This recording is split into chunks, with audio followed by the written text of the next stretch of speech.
အားလုံးပဲမင်္ဂလာပါစိတ်ဖိစီးမှုအလူအလဲခံနေရတဲ့အခါမှာခုကိုဘယ်လိုပြထင်းချောင်းရမလဲဆိုတာသိဖို့ရည်ကြည်ပါတယ်ဒီနေ့မှာတော့စိတ်ဖိစီးမှုများတဲ့အခြေအနေတွေမှာစိတ်သက်ခိုင်မာစေမယ့်နီလန်း၅ချက်ကိုပြောပြပေးမှာဖြစ်ပါတယ် First respondent breath အရေးပေါ်အခြေအနေအသက်ရှူနည်းလို့ခေါ်ပါတယ်ပထမဆုံးနီလန်းကတော့ box breathing လို့ခေါ်တဲ့အသက်ရှူလေးချိန်ခံမှာဒီနီလန်းကိုအရေးပေါ်ကယ်ဆယ်ရေးသမားတွေစိတ်တည်ငြိမ်အောင်အသုံးပြုကြပါတယ်ပထမဆုံးလုံးဝမှာတော့ရှူသွင်းပါ4စက္ကန့်ကြာအောင်လေကိုပြေဝစွာရှူသွင်းရမှာဖြစ်ပါတယ်ပြီးသွားရင်တော့အောက်ထားပါ4စက္ကန့်ကြာအောင်အသက်ကိုခေတ္တအောက်ထားပါပြီးရင်ရှူထုတ်ရပါမယ်4စက္ကန့်ကြာအောင်လေကိုဖြင်းချင်းစွာရှူထုတ်ပါရပ်ထားပါ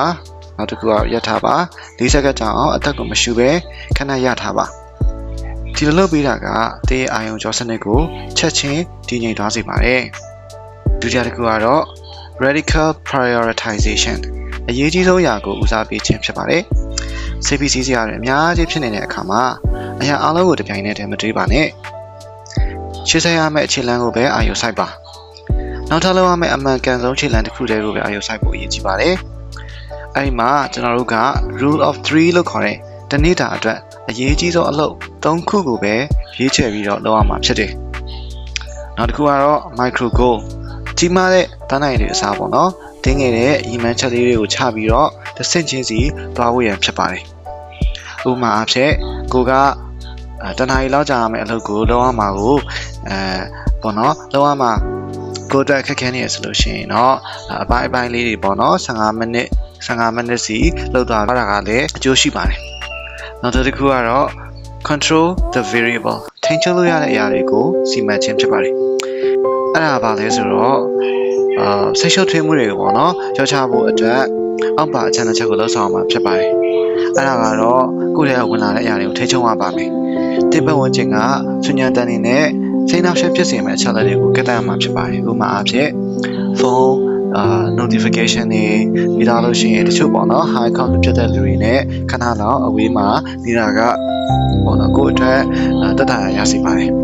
နောက်တစ်ခုကတော့ action over rumination ပေါ့နော် action over rumination ကတော့ဘယ်လိုလဲဆိုလို့ရှိရင်သူကပေါ့နော်အတိတ်ကအကြောင်းလေးကိုပြန်တွေးပြီးတော့မှပူပန်မဲ့အစားအခုလက်တွေ့ဖြစ်နေတဲ့အရာပေါ်မှာပဲလှုပ်ဆောင်အောင်မှာဖြစ်ပါတယ်ပြဿနာကိုတစ်စိတ်စိတ်ပေါ့နော်တွေးပြီးတော့မှလောင်နေမဲ့အစားဒီပြဿနာကိုငါဘယ်လိုကျော်လွှားမလဲပြီးတော့မှကိုယ်စီမှာအဖြစ်ထွက်လာပြီဆိုရင်တော့တကယ်ကိုလွတ်ဆောင်အောင်မှဖြစ်ပါတယ်ပေါ့နော်နောက်တစ်ခုကကျတော့ reframe the narrative ပေါ့နော်အမြင်တက်ဖြစ်ရှုမြင်ခြင်းဖြစ်ပါတယ်သူတင်စားပြချက်တဲ့အရာ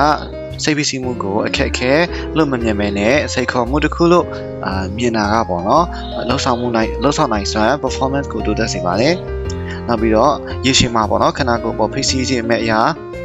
ဖိစီးမှုကြောင့်ဖြစ်ပေါ်လာမယ့်ထိခိုက်မှုတွေကိုလည်းရှော့ချပေးနိုင်ပါတယ်နောက်ဆုံးတစ်ချက်ကတော့ physical resilience ဖြစ်ပါတယ်အဲ့ဒါကခန္ဓာကိုယ်ကြက်ခိုင်မှုလို့ကျွန်တော်တို့အဓိပ္ပာယ်ရပါတယ်ကျွန်တော်တို့ရဲ့ခန္ဓာကိုယ်ပေါ့နော် hardware ကကောင်းမွန်စွာအလုပ်မလုပ်ရင်စိတ်ပိုင်းဆိုင်ရာခံနိုင်ဖို့မဖြစ်နိုင်ပါဘူးတဲ့အဲ့တော့ဘာလုပ်ရမလဲဆိုတော့လှုပ်ရှားမှု9မိနစ်လောက်ပေါ့နော်လမ်းလျှောက်ပေးတာကတင်းရဲ့တွေးဓာတုပေတာပေါ့နော် blood chemistry ကိုပြောင်းလဲပေးနိုင်ပါတယ်စိတ်ကြည်လေးစေပါတယ်တဘောကတော့ကျွန်တော်တို့တနေ့ကိုထိုင်မယ်တနေ့ကိုအိမ်မယ်ဆိုတာထပ်ဆောင်လို့ရှိရင်တော့လမ်းလျှောက်ရမယ်လှုပ်ရှားလေးတော့နေရမယ်ပေါ့နော်နောက်ပြီးတော့လို့ရှိရင် sleep and hydration လို့ခေါ်တဲ့ exercise နဲ့ရေဓာတ်ပေါ့နော်ရေဓာတ်ကလည်းအရေးကြီးတယ်ပေါ့နော်အရင်ပြတ်တာနဲ့တဲ့ရေဓာတ်ခံချောက်တာကတာမန်ပြဿနာလေးတွေကိုတော့မှလက်ဆလောက်ပို့ပြီးတော့ကြီးရထင်ရပါတယ်တဘောကတော့ခဏကိုအားနိုင်နေရဆိုလို့ရှိရင်ပြဿနာကလက်ဆပို့ကြီးတယ်လို့ထင်ရပါတယ်အဲ့တော့ကြတော့ကျွန်တော်တို့ပေါ့နော်ဒီကောချောအနေနဲ့ဆိုလို့ရှိရင်ကျွန်တော်တို့ဒီ stressful situation မှာဘယ်လိုမျိုး strong ဖြစ်အောင်နေကြမလဲ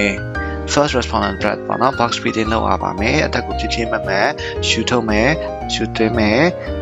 ပေါ့နော်ပြီးတော့လို့ရှိရင်တော့အရေးကြီးတဲ့အရာတွေပဲလုပ်မယ်ပြီးတော့ရင်ကိုထိန်ချုပ်ရတဲ့အရာတွေကိုပဲအာရုံစိုက်မယ်လက်တွေးကြတဲ့အရာတွေကိုပေါ့နော်လှုပ်ဆောင်မယ်ပြီးတော့ရင်ကိုရင်ဆိုင်နေရတဲ့ပြဿနာကိုဘယ်လိုခေါ်မလဲ